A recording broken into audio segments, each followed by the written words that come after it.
We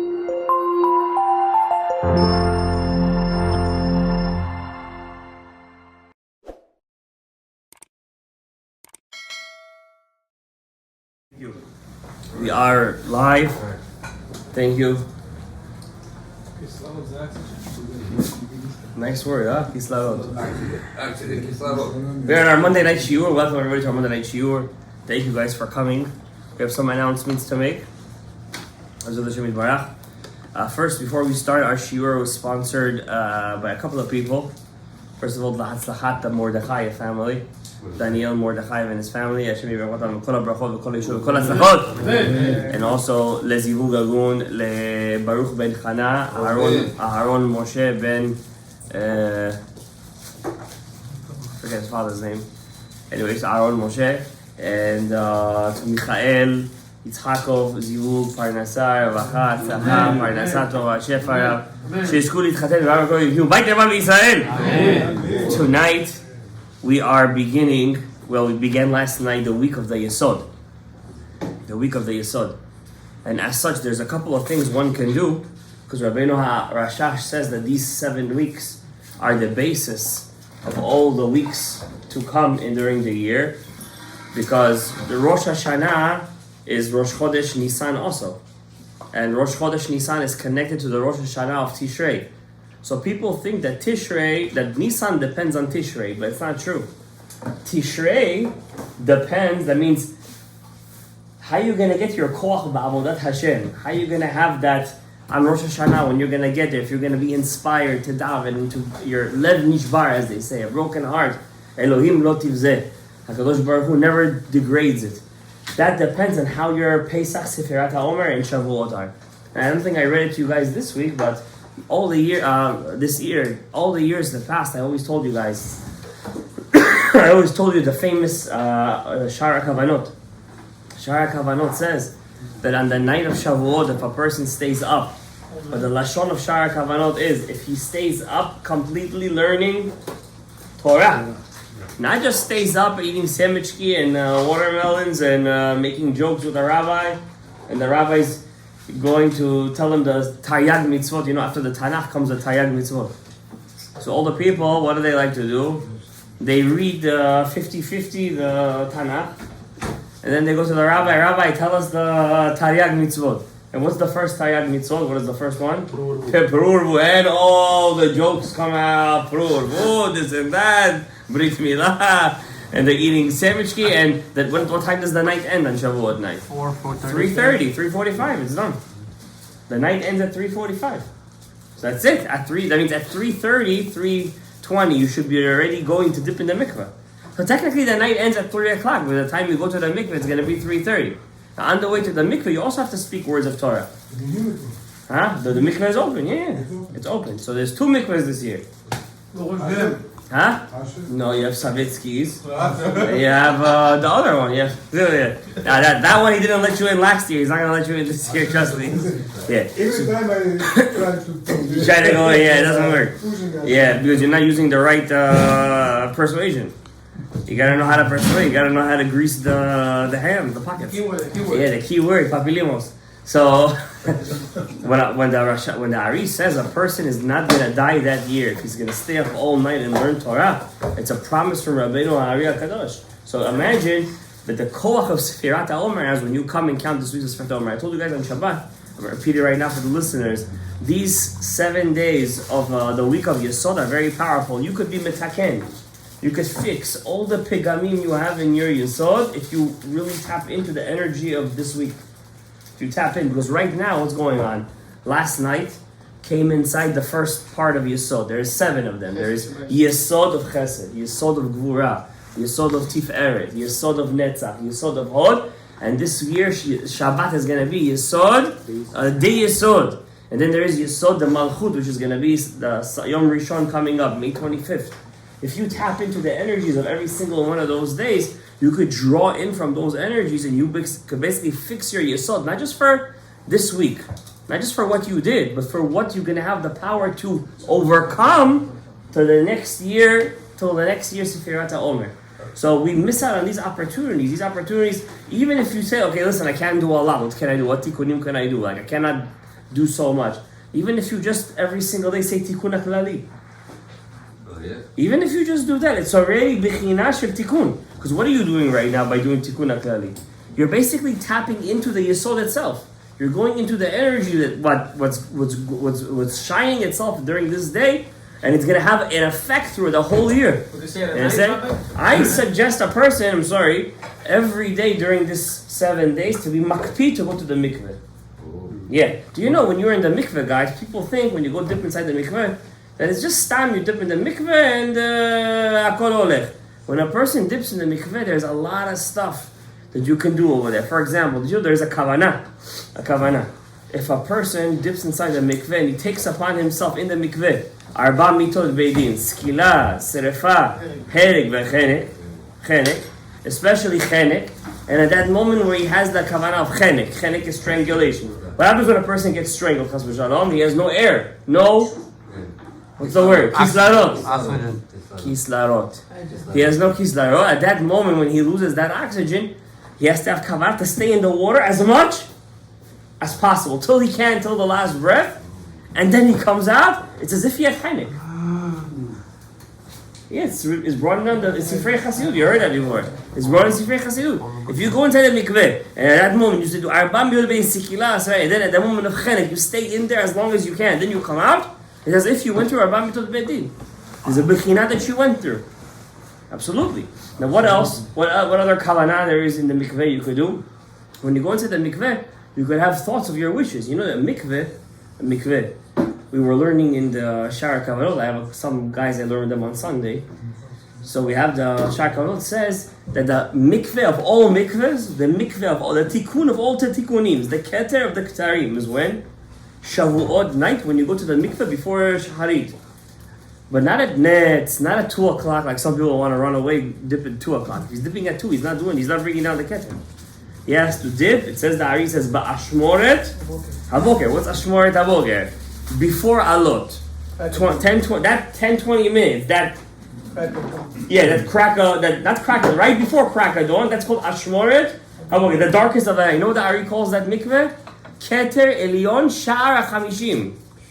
No, Keter Elyon, the Keter, Sha'ar HaChamishim, the 50th gate. Even Moshe Rabbeinu didn't reach the 50th gate. Right. And you have the ability that night to tap into a little bit of that Sha'ar HaChamishim. But, on condition, you did all the Sefirat HaOmer, you read all night, and then you go dip in Ashmoret HaBoker, you have to have Kavanah. Before you go inside the mikveh, you have to say, L'Shem Yechud L'Shar Baruch Shrinteh, Hareini Ba L'Tvol B'Mikveh L'Galot.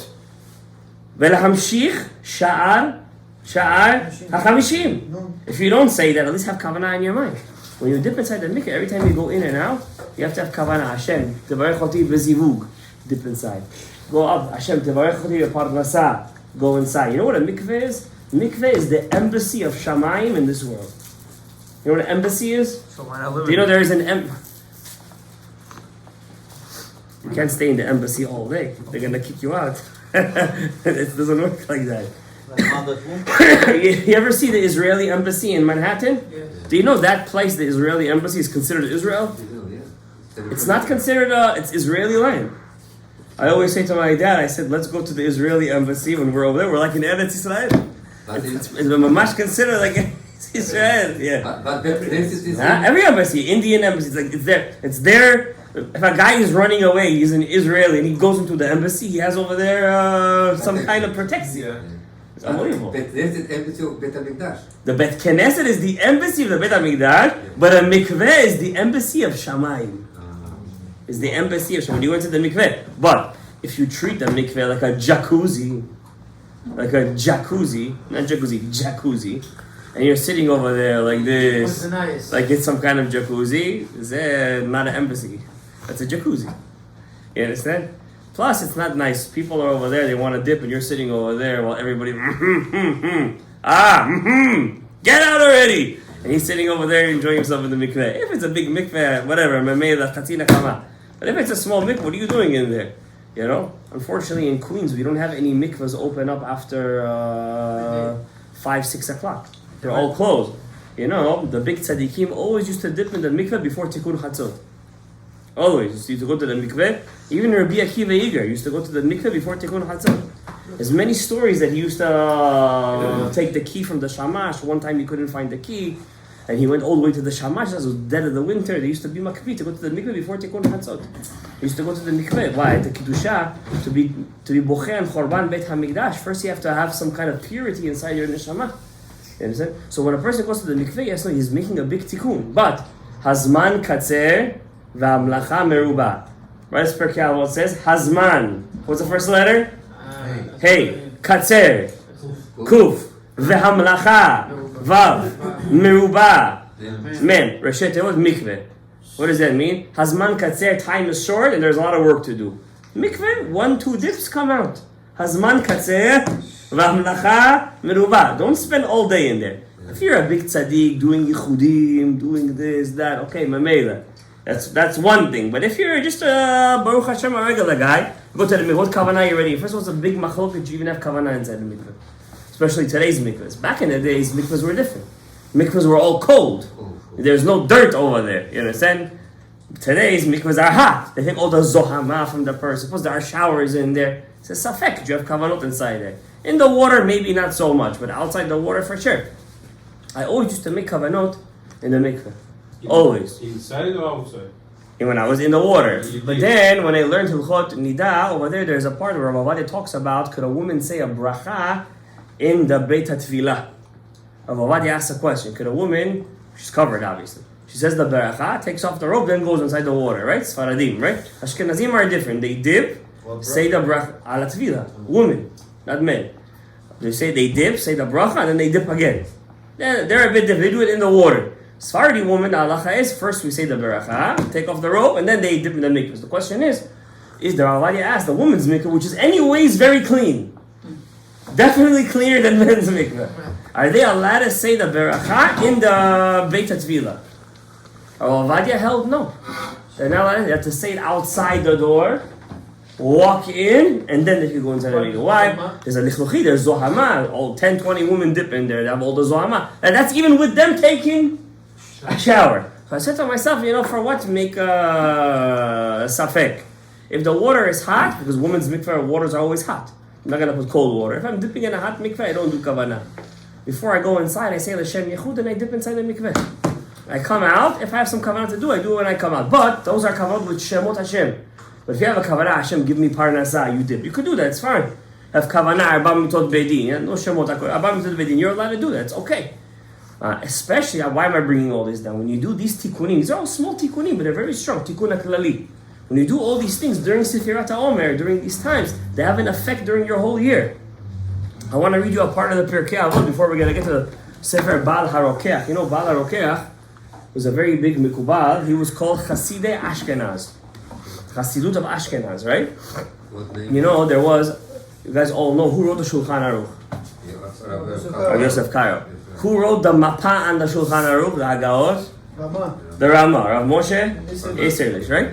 Rav Moshe Isserlich, the Rama, wrote the Mapa. Why did he write the Mapa on the Hagaot on the Shulchan Aruch? Because he got the Shulchan Aruch and he said, listen, this is all based on the Rif, the Rosh, and the Rambam. Shkoyach, the Rosh is in there, but he picked all Sephardi rabbis. The Rif was Rabbi Yitzhak Alfazi from Fez, Morocco. The Rambam was Spanish from Cordova. The Rosh was Ashkenazi, but where was he a rabbi? In Toledo, and also in Spain. He picked all the Spanish rabbis. He picked all the Sephardim. Why should we paskin like him? We have Minhagei Polin, the Minhag of Poland. Who's gonna remember the Minhagim of Poland? All the Chachamim from Polania, from all the Rishonim. Who's gonna remember them? So he wrote a commentary, not to argue, but to add the minhag and the halachot of Poland, right? And then what happened? When the German rabbis got the book, they said, this is no good. Why? He wrote all the minhagim of Poland. What about all the minhagim of Ashkenaz? The Baal HaRokeach, Rabbi Yehuda Chassid, these are all Chachmei Ashkenaz. He forgot them. He only wrote Chachmei Polin, and it was a big scuffle. Some accepted the sefer, some didn't, and over there came out more halachot and more halachot and more halachot until Baruch Hashem we have libraries upon libraries. But definitely one of the most outstanding Chachmei Ashkenaz, and you could even say some say he was a relative of the Ari HaKadosh, because the Ari was Ashkenazi. He was not a Sephardi. His father was Ashkenaz. He moved to Yerushalayim. The Ari HaKadosh grew up in Yerushalayim. His father died when he was like 7 years old. His mother took him to Mitzrayim. In Mitzrayim, he lived until he was 36. When he was 36, he moved to Tzfat, and then he asked Rav Chaim Vital to learn with him. Half a year he was chasing him, half a year he didn't come. Then for a year and a half he taught him, and then he died at 38.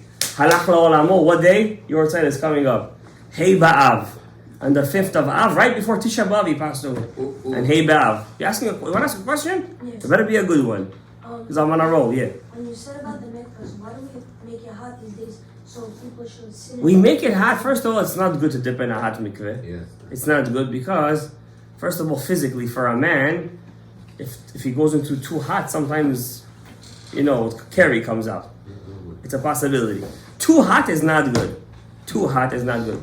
They put it warm. Yeah, whatever. I said, listen, I'm talking physically. Okay, it's not an aveira. I said physically. It's not always good. But warm water is fine. What, you're going to put ice water? Who's going to go to the mikveh? We're all very sensitive today. You chas v'shalom touch a person the wrong way. Somebody was telling me he went to the mikveh. He took his friend with him to the mikveh. This guy never went to the mikveh before. And in the mikveh, people take off their socks, what goes on over there, men. So the guy comes home, his feet start to itch.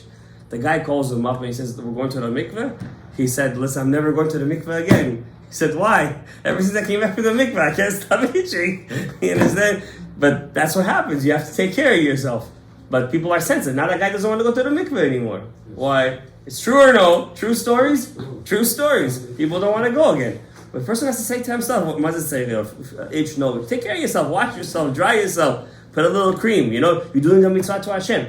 The Ari HaKadosh writes in Shara Kavanah, nothing is more detrimental to a person's kedusha than going to the mikveh. Nothing is more detrimental to a person's kedusha. Important. Sheyuchol hasig hasaga than a person going to the mikveh. But once again, hazman katzer v'amlacha merubah. That means don't live in the mikveh. You go in and you come out. They say that Rav Natan Bebreslev, he used to go into the mikveh last, but he would leave the mikveh first. By the time people would already take off their clothes, he was already outside the door. Rav Natan, not Rav Natan, Rav Natan Bebreslev. His Talmid and the one who wrote all of his Sfarim, except for Tikkunim Klali. Likutei Moharan he wrote. Tikkunim Klali he didn't write. He wasn't there. There were two other students that were there. One was the Rav of Breslev, and one was another Talmud. He said he wasn't there when he writes about Tikkunim Klali inside Likutei Moharan, but he doesn't tell them what Tehillims they are. Anyways, look Hashuv. My point is over here that there's a lot of Tikkunim one can do, right? Now, the Baal HaRokeach, Rabbi Elazar Baal HaRokeach, he lived in the 13th century in Germany, in Frankfurt, right? And he wrote a book. It's called Sefer HaRokeach. Sefer HaRokeach, the Rabbi Elazar Migarmiza. You know what Migarmiza, right? From worms. Garmiza. Worms. Was he a Rokeach right? himself or No. He was not a Rokeach. He was a Rokeach beKabbalah. He was a Rokeach means like a person who takes spices and makes potions. That's called a Rokeach. Yeah, we also call pharmacists today a Rokeach, correct. But that's already modern Hebrew. Now, he wrote this whole book is a book of halachot. Anybody learn Bet Yosef? He's over there, Baal HaRokeach, Rabbi Elazar Migarmiza. Not all time halachas paskin like him, but we have something interesting. The Ari lived in the 16th century. He lived 13th century, 300 years before him. He already wrote a set of how to do Teshuvah. Now, a person, chas v'shalom, he fell in an avera, chas v'shalom, of Eshet Ish. He ate on Yom Kippur. He ate tarif. Tarif. What's tarif? I want to ask you guys. What's tarif? Tarif is what they call kosher today. No. Yeah. Tarif is kosher. What they wrote kosher, is it tarif? That's tarif. But why? They do shechita. They check the animal? They do anything to it? No. But this is a different life. They call it kosher because there's a shechita on it now. Even the shechita they do, what? Halal, they also they're called kosher. They What? Who? Who? The Arabs. Halal you talking about? Yeah, they call it halal. But they shech. They shech too. Kosher. For them it's kosher. They're not checking the... Yeah, for them it is. Yeah. For us, You have to open it up, check the lungs, shushpanamak. Check the knives first. Check the knives first. We forgot that one. We forgot that. Check the. They check the knives today? Yes. They do? In a kosher, no. after 100 maybe they check. They check after 100. You guys going. Rabbi Abraham, After 100 he checks. Rabbi Abraham was working there. Yeah. He was explaining how they work. It's terrible. It's terrible what they do in the meat factories. It's terrible. If you're really gonna search how they make and do the glatt kosher meat today, you're gonna say, I don't want to eat meat anymore. Because you don't know because it's not ready. They tell you they don't check the knives. You have to check the knives after at least a couple of animals. Do you know how much they check? Do you know how much they shech today? Do you know how much chicken and meat Jews eat? Do you know how much we eat? Millions. Millions and billions in the name of that Trump Ampulia. You know how he says it? Millions and billions and millions. That's how he talks. You know how much? A lot. You understand? And how do you know what comes out of there? Kal v'chomer, ben beno shel kal v'chomer, if a person just eats kosher. Now a person says, I do Teshuvah. Hashem, chatati, aviti, pashati. What's the next step? Stop doing it. Of course he did. He said, I'm not doing it. That's it. It was a mistake. Happened by mistake. What now? That's it. Kabbalah. First, charata. What's charata? Regret. What's charata? Regret. Regret. Absolutely. Regret, there's levels of regret. You don't just say, chaval I fell. You know what you have to feel like? You have to feel like, you know, lahavdil, a person is working all of his life to get to a certain college or to a certain profession. And then he was supposed to make the appointment and he was late by 5 minutes and they locked the doors. How he feels? That's regret. Like this you have to feel regret. Not like, okay, I ate taref. That's regret. For pre-1A. Real regret, I'm talking about 6th, 7th, 8th grade, when you feel like you missed something. I want to ask you a question. Bezrat Hashem, everybody here is going to live till 120 and beyond. Bezrat Hashem. Today's the yortzeit of Sava Kadisha, Rav Alfandari, the rabbi of Tzfat. This is also a Right, no. This is the Rav of Tzfat. This is the Turkish Sava Kadisha, the Turkish one. He lived, nobody knows his real age, but they estimate at least 120 years. At least. He would never allow anybody in his room that didn't have a beard. He said, I don't allow women inside my room. He says, you're not allowed to look at a woman's face. That's what he used to say. Talking about men? Yes. Yeah. Any man without a zakan, for him, was a isha. Today Bukhari and Siflinat Sheva. Then why you also not the man? But that's what I'm telling you what he did. You're not the Saba Kadisha. But I'm telling you what for him. You should know one thing. Don't get me off on a tangent. But one time the guy came to Lubavitcher Rebbe and he said to him, this is recorded on one of those gem videos, you know the gem videos? The gems with a J. And he asked him, give me bracha in my parnasa. And the guy was a chabatzter, but he was clean shaven. Apparently, all chabatzters used to shave their beard. What? Yeah, they used to be regular. Yeah, Until the Rebbe institute, the 7th one, right? The 7th one? The 7th one, the one everyone goes to the daven by. He was the one who instituted that everybody has to grow their beard. You know that, right? Because he said, we're in America, we're in the land of the freedom, right? You have to show you're a Jew. You have to have some kind of semblance that you're Jewish. So it was the reason. Reason. Then when the people used to come to him and say, marry me, be my Mesader Kedushin, he said, I have one condition. You gotta grow a beard. Yeah. And the woman has to cover their hair, correct. Chabad don't cover their hair. The women don't cover their hair? With the wig, but... With the wig, that's what he's saying. Wait. No, they hold the wig as covering their hair. You're Sephardi, you have to stick to your Sephardic minhagim, right? Don't right now do for us, Al Tahtor Achshav, okay? Take it easy, alright? So the guy asked him, says, what should I do for a parnasa? You know what he told him? He said, grow a beard. A sigula for parnasa is to grow a beard. That's what he told him. It's on the gem videos. That's why Lubavitch Chabad did not cut his beard, did not touch I don't think it's because of that, but that's a sigula. Also for this. Also for this. So yeah, it's because the beard is yad. We spoke about this many times. Yad midot derachamim. All the chef of the bracha comes through the beard, to the bracha. You understand? It's a lot of bracha inside your beard, right?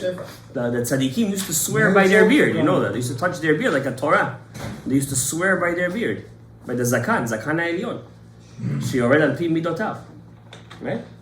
Okay, back to everybody's gonna live till 120 because Rat Hashem, they're gonna go to Shammai. They're gonna say, let's say the guy's name is we don't have any Yosefs over here. Yosef! Welcome. Joseph comes in, they look at his book, he says, listen, you were a good guy. Couple of Averot Bishogeg, right? You need to go to Jehannam. Whatever that means. He goes to Gehenom, no kafakela, he was a good kid. 12 months Gehenom. Maximum. 12 months. Goes in, comes out, he's clean now. They give him new clothes. You know, the Rabbi Daftaya says when a soul dies, if he's full of sin, the soul is full of hair. The sign of hair on the soul is a sign of avonot. How do we know that? From Yaakov and Esav. Yaakov says, "Va'anochi ish."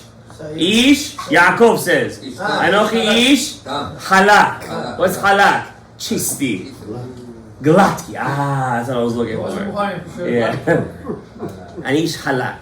But Esav is "Va'anochi ish sa'ir." Yeah, Ma Bukharski. Speak for yourself. Anochi ish sa'ir. That's why the Baalei Chokhmah say when a person gets older, if you see as the older he gets, his hair comes off, it's a sign that his koach ha'ta'avot are becoming very low. But if you see a guy is getting older, and the older he gets, his zakan gets thicker and thicker, it's a sign that his ta'avot are in full force still. The start to growing in the ears. In the ears, on top of the ear. Don't say the forehead too. But that's the secret is there's koach b'se'ah. There's a koach inside the se'ah.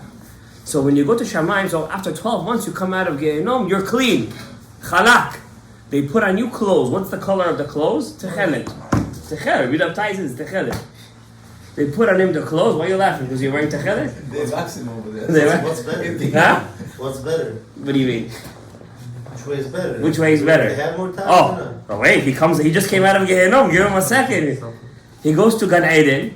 He says, "Wah, the euphoria, the Shechina, Koach HaElaki." He wants to go in. He says, he sees over there, there's a staircase, an elevator. He says, "I want to go over there. It's closer. I want to get to the, when you go." I've never been to a sports game in my life. Maybe a baseball game I went to with camp. But I never went to basketball, football, these kind of stuff in my life. But I would assume the closer you get, the more enjoyable it is, right? What's the point of going to a game if you're sitting in the seat 300 and you have to watch with binoculars? Am I right or no? They eat and they drink. They eat and drink. I'm talking about a sports event. What's the point of him going to the back? He wants to sit in the front. So to you, you want to sit in the front. Because to get to the front, you have to have certain requirements. A guy that never ate taref before in his life, he gets to go into a certain level even closer than a guy who ate taref and did teshuvah. Okay, we're done. Okay. Yeah, we're done with that. Because his neshama never had the pagam. He didn't need the stitches. When a guy gets a pagam, it's like his neshama had a cut. He had a cut. Now, you go to the surgeon, it's the same thing with your neshama. You go to a surgeon, there are surgeons up there, there's malachim, there are surgeons. And they stitch up your neshama. They stitch up. I'll give you an example. It's a true story from Rabbi Daftaya. One time there was a guy, lo aleinu. He was alone with his daughter-in-law. Lo aleinu. Sounds like one of those. And he did the avera with her. And he went to Rabbi Daftaya and he said, he was a poor man. He said, "Rabbi Daftaya, listen, I really regret what I did. Like, It eats me. Like David HaMelech says, "V'chatati negdi tamid." My sin is always in front of me. Like I regret it. That's real regret. He says to him, "Okay, you did 2 averot here, not 1. Number 1, you did arayot. We just read acharei mot kedoshim, right? You did arayot, and what was the second thing? Eshet ish. She can never It's not 1 avera. She can never go back with her husband. She's not allowed to. She's not allowed to be with her husband. Right? She's an Eshet Ish, and she was her daughter-in-law. It's 2 averot. Rav Taya says the Ari never revealed the tikkun for Eshet Ish. He never revealed it. He didn't say how many ta'anits you have to do. Some he did. For example, you didn't wear tefillin. The Ari says to fix that blemish is 61 ta'anits plus. Okay? But this he didn't reveal. Later rabbis gave numbers, what you can do. So he says to them, okay, based on his calculation, it was something like 270 ta'aniyot. Rabbi Yehuda Ftaya made a calculation, he says there has to be this much amount. So he says, what should I bring? He says, you cannot fast 270 days. We have a very big rabbi that lived in this generation. His name is the Ben Ish Hai. Rabbi Yehuda Ftaya is talking. The Ben Ish Hai. The Ben Ish Hai says, if you fast for 1 day, you could do a pidyon. You could redeem, but you have to fast too. So don't just kisat over here. You could do pidyon. So he says, fast for 1 day. During this day, you have to wear sak. You know what sak is? Yeah. Sak. Yeah. And that day, I'm going to give you a special prayer to say. You're going to say this, and you're going to bring the money with you. You're going to bring it. The guy says, listen, it's a lot of money for me, but you know what? I can't live with myself. I'm going to do it. I'm going to do this tikkun. He goes, he brings Rabbi Ftaya the thing. He says, take off your shoes. Titvadeh. He says, the tefillah, aneinu, al avon, arayot. But he didn't say both of the averot. Look how Hashem is going to be makpid with this guy. So he brought the money, he did the vidui, but he didn't say al avon, Eshet Ish. He just said Alavon Arayot, he wrote. The guy went, did a tikkun. Rabbi Yehuda Ftaya took the money from him, gave it to tzedakah. He said, V'sar avonecha v'chatatcha t'chupar. And he leaves. The guy dies not long after, and he comes to Rabbi Yehuda Ftaya in a dream. He doesn't come to him. Rabbi Yehuda Ftaya is seeing what they do with his neshama. He sees they come up and they don't embarrass him in Shamayim. They don't embarrass him. Right away, 2 malachim take him without telling, without embarrassing him, because he did Teshuvah. He just didn't do a full Teshuvah. They take him into a room, and your neshama looks exactly like your body. You should know that, just in a more spiritual sense. They put him on an operating table. They open up his yesod with a knife. A spiritual knife. It's something that you can't really fathom, but it's more spiritual. It's less dense than your body. No anesthesia. They put him on the table. This is Rabbi Ftaya writes Minchat Yehuda. I'm not making this up. You could see this in the book Minchat Yehuda. Rabbi Ftaya is the biggest mefarish on the Etz HaChaim of the Ari HaKadosh. Ask any Mekubal. Rabbi Ftaya for him is Kodesh, not Kodesh, HaKodesh. They take his neshama. They open up his breed. The part of the neshama that's your breed, your yesod. They open it and they take out the chulda. They take out the blemish, and they sew it back, and they send him on his way. Did he have anesthesia? No, there's no anesthesia over there. What is this for you? Come on, get with the program. Why did they do that to him? Because since he did Teshuvah for real, but he just didn't mention the second one, they gave him that leeway, that zechut to take out the chulda as is. Now imagine you ate taref, you did chilul Shabbat, you ate on Yom Kippur, you chas shalom eshet ish, chas v'shalom goya, zona, you went with nida,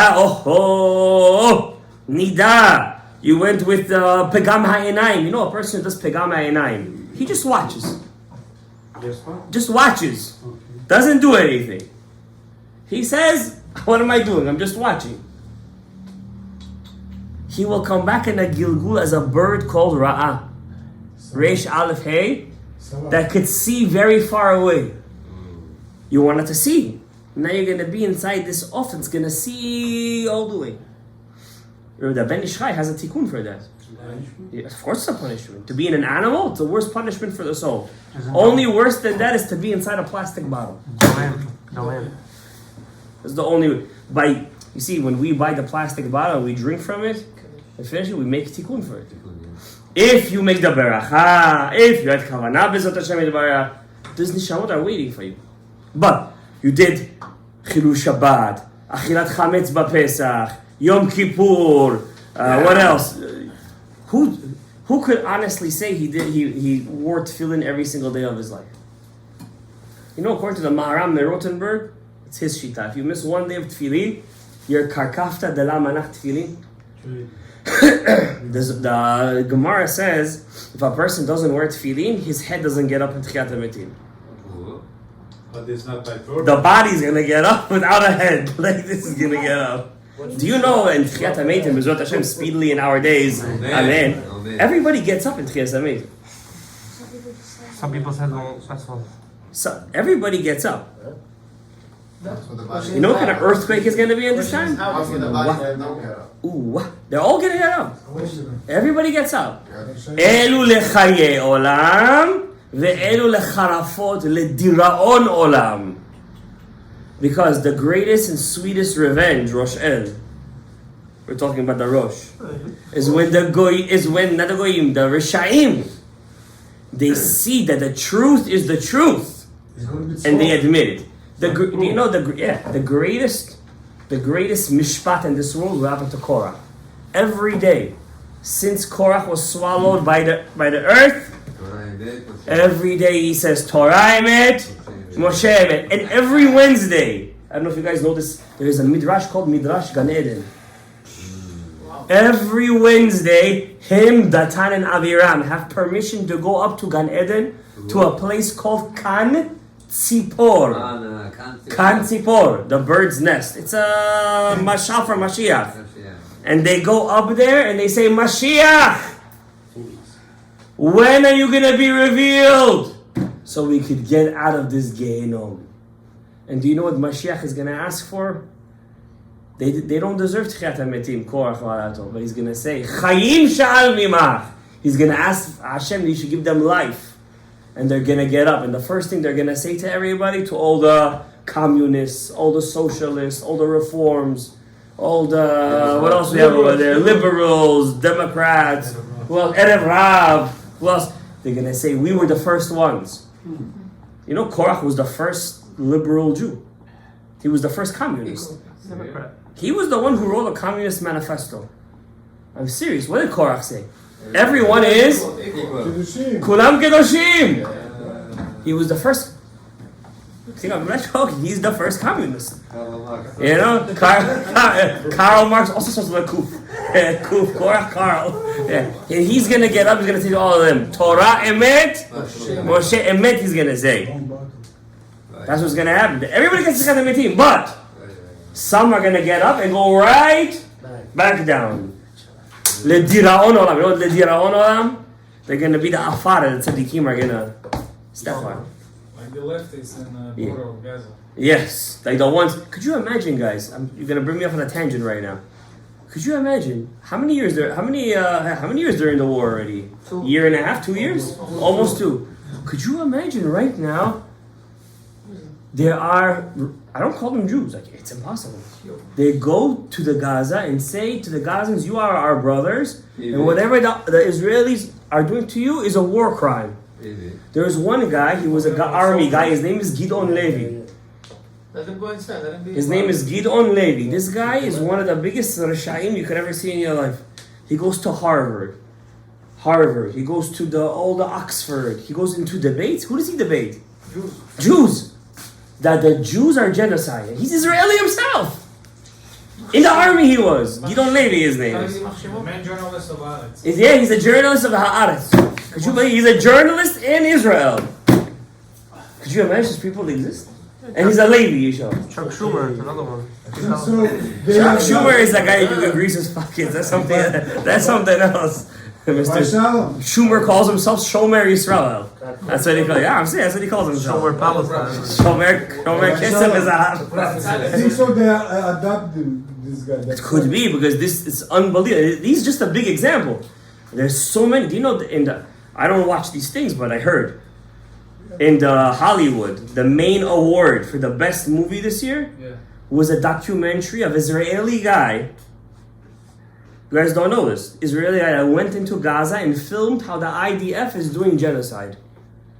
This was the best picture this year for the Hollywood. And you guys watch their movies. These are all Risha'im, Mivalei Ha'olam, Mechalei Ha'olam, I call them Shedim. The people who play in all these movies, they're all Shedim. You have a Muslim boyfriend, what do you Of course. Chas v'shalom, to even the eyes who see this has to be in a Gilgul of the Ra'ah. You have to make a tikkun for all these things. You know how much pegamim you have in your eyes? But some of them, like Korach, Yes. they would live in Kfar Aza, right in the border. They lost their children. Today they say we were blind. Take off all Gaza.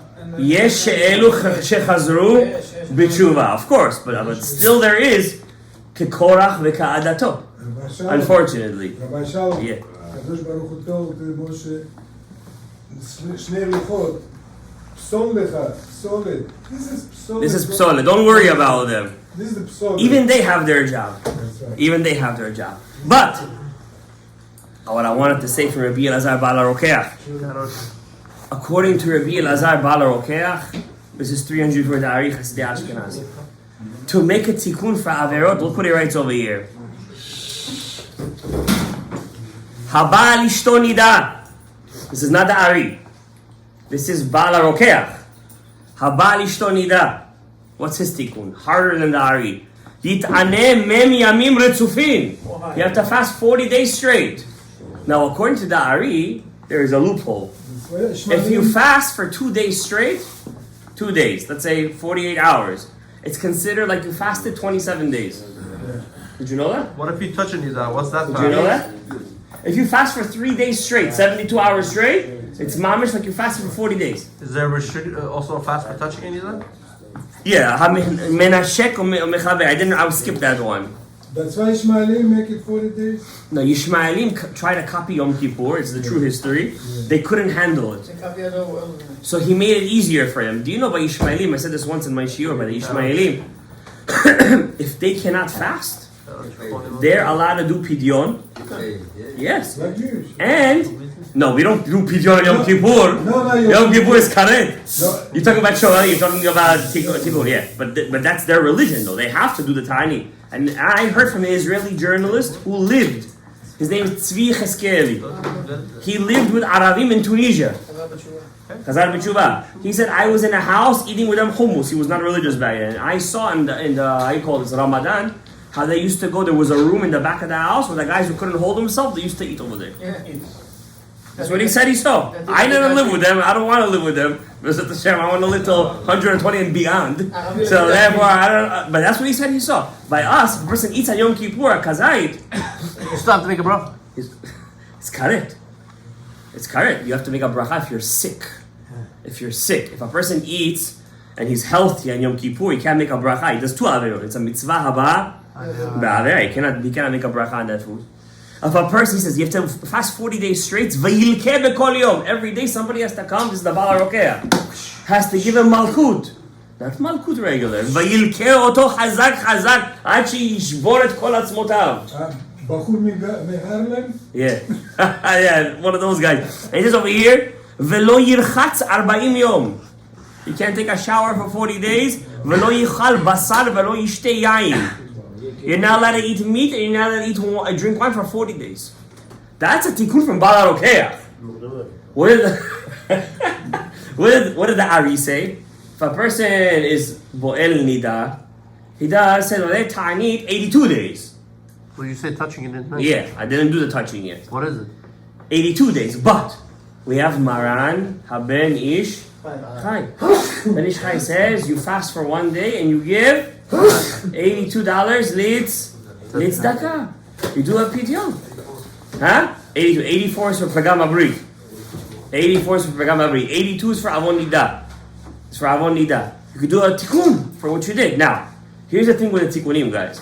If a person wants to do a tikkun and he's still doing the avera, do me a favor, don't do the tikkun. Don't do the tikkun. Tikkunim is only for a person that already, he already, he doesn't have a ta'ala for this anymore. He's not going to eat on Yom Kippur again. He knows he's not going to eat on Yom Kippur again. Whatever he did in his past. So people slip up. What does that mean? And it They said, never do it? that's Chilul Shabbat. For example, I know I don't want to do Chilul Shabbat. I did a lot of Chilul Shabbats in my past. Gotta make a tikkun for that. Can I read you something from the Pirkei Avot? The Pirkei Avot says something like this. Guys, I read this and I had a chills. Perek Shishi. It says over here, I hope I find this quickly.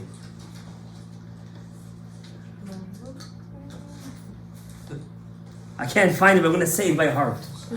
Torah, mitzvot, umaasim tovim, learning Torah, doing mitzvot, and doing maasim tovim, kitris, finish the sentence, you look for Gavot, bipnei apur anud. What's tris?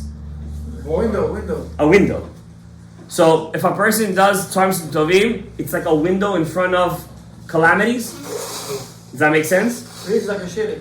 You know what a tris is? What? Real Hebrew. Tris. That's in modern Hebrew. Tris, really, in real Hebrew, is a shield. You know how they used to wear shields back then? It was like it would like a glove. It would fit like this, and when it would come in, tris. Exactly. You guys, it's a tris. That's called a tris. In modern Hebrew, shade is called a tris. But it's magen David. Exactly. Magen is a shield. But in Hebrew, also tris is a shield. A person who learns Torah, does mitzvot, does maasim tovim, he is creating a shield, says the Pirkei Avot, not Kabbalah. Pirkei Avot, I'm telling you. Ki mipnei apur anud. You know what pur anud is? Calamities. Suddenly you find out, chas v'shalom, your kid fell and broke a leg. It's not calamity? You have to get out of your job for a week. Your kid needs a root canal. What happened? Now for 1 week I gotta take off. Go doctor. This doctor's not available. He's crying. He said pur anud, small pur anud. First Hashem sends small pur anuds. Suddenly you're out of a job. Suddenly your boss doesn't want to give you off for Shabbat. Suddenly shalom bite issues. What happened to this lady? What is this? I thought you PMS at the end of the month. Why the whole month suddenly? Shalom bite issues. Suddenly may say Maynesh. Gosh. She's going crazy. You understand? It's pur anut. They're called pur anut. Chas v'shalom, something happens. I don't feel well. Suddenly it hurts me here, hurts me there. Blood pressure, diabetes, this pur anut. You know what saves you from this pur anut? Torah, mitzvot, maasim tovim. It's a shield. The pur anut wants to come, it comes. But you know what's protecting you? The shield. Torah, mitzvot, maasim tovim. You want the shield or no? Who doesn't want a shield? Let's give them out. Let's give out those shields. But to get those shields, you need to fix yourself first. You have to hold up the shield. If you're full of chuldot and pigamim, how are you going to hold up that shield? So Bezrat Hashem Yitbarach, this coming Sunday, Yom Rishon, we're going to have over here a tikkun on the last day of the Yesod. Yesod Sheba Malchut. Yesod is Za, Malchut is Nukva. On the day of the great Zivug, whoever has a zechut to stay up on Shabbat night and learn Torah, do tikkun karet on Shabbat, ma'alato meod, Yesod, Sheba Yesod. Only if you know that you're not going to do it again. Of course. If you're doing it again, please go to sleep. Shishi balayla. We do the here? I don't know if you guys are going to stay up all night. You know, I'm trying to convince the rabbi to do something over here. You know what I'm saying? You know, he likes to do these things on Shabbat. But this time he has a excuse to do it on Shabbat. Yesod Sheba Yesod. You know what Yesod Sheba Yesod is? First of all, Jewish trivia. Whose yortzeit is it on Yesod Sheba Yesod? Huh? Yesod Tzaddik is on Rosh Chodesh Tammuz. Be careful. Huh? Lamed Nisan? the day? No, it's ER. It's ER. Whose Yortzeit is in Yisod? Every year Yisod Sheba Yisod. Rashbi is Hod Sheba Hod. Who's Yisod Sheba Yisod? What's the day? I'll give you a hint. He wrote a very famous Musar book. What? The Ramchal. The Ramchal's Yortzeit is always Yisod Sheba Yisod. Moshe Hayim Luchato. Today is Yom Kadosh. On the day of Yisod Sheba Yisod, if you do any tikkunim, anything like that, especially tikkun ka'el, you know it's like 1,000. Is the Kochot Sheba Kochot, huh? Gilgul Rabbi Eliezer? Some say it was Nishmat Rabbi Akiva, just like Rabbi Chaim Vital was. There is a book like that says that. Besides that, I don't know. I'm not gonna say something that it's not written in the Ari. There is a book like that says that. But on Yom Rishon, I'm gonna remind you guys on Shabbat again. We're gonna have over here Ta'anit, Mincha 7 o'clock with Pidyon. With Pidyon. Nida, Eshet Ish, whatever you want, you could do that day. Only Averot that you're not gonna do again. Or that you don't do anymore. Chas Shalom, you ate Chametz on Pesach by mistake. You're going to Shavuot this year, you wanna be ready. Don't take Shavuot as a joke. Shavuot is Yom Matan Torah, it's a Loven HaElyon. Do you know why we eat milk and milchiks on Shavuot? Because Minhag Avotenu Beyadenu, what our Avotenu didn't know, why? Why do we eat milchik on Shavuot? Because on that day Keter is shown, and Keter is what color? White. Kitlag Hivar, like white snow it is. Lavan, that's why we eat milk. That's the real reason why we eat milk on things. By the way, I'm sorry to cut you. When is the real time to eat the milchik? In the night or in the morning? Morning. After you went to the Mikvah, you did the zivug, you did everything. In the morning, Seudah, that's the meaning. Night we eat basar. Basar ve'yain. Tzat yain, because we don't want to go to sleep. A little bit. Just, just lit'om b'peh, not a lot. Because that night, you have to finish. Yeah, exactly. You finish the Seudah in 10 minutes. Right away, tikkun, finish it. Bring down the shefa. And then in the morning, there's a special tefillah of the chidah you have to say that it's going to take care of all your carrots. Lo tov or tov? Tov me'od. V'ine tov me'od. We're done with that song. Hashem, we heard it enough. Okay? Yeah, of course in the Mahzor. So, this Sunday, I want everybody here to be ready to come. Ta'anit, Pidyon, we all live at 120 shana v'yoter. B'kedusha, b'ta'ana, b'parnasa. Anybody needs zivug, zivug. Thank you to all the sponsors. Kedusha Rabba, v'kol yishuv, v'kol abraham, v'kol chesed, right?